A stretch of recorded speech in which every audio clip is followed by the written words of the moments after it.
એ આજ હવનો યાદ હકો આયો મારી માં. થોડી ધીરજ રાખજો, લાગશે વાર પણ આવશે મજા યાર.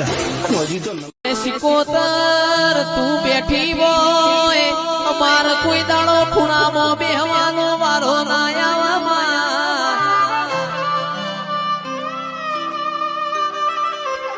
સિકોતર તું બેઠી હોય અમાર દવા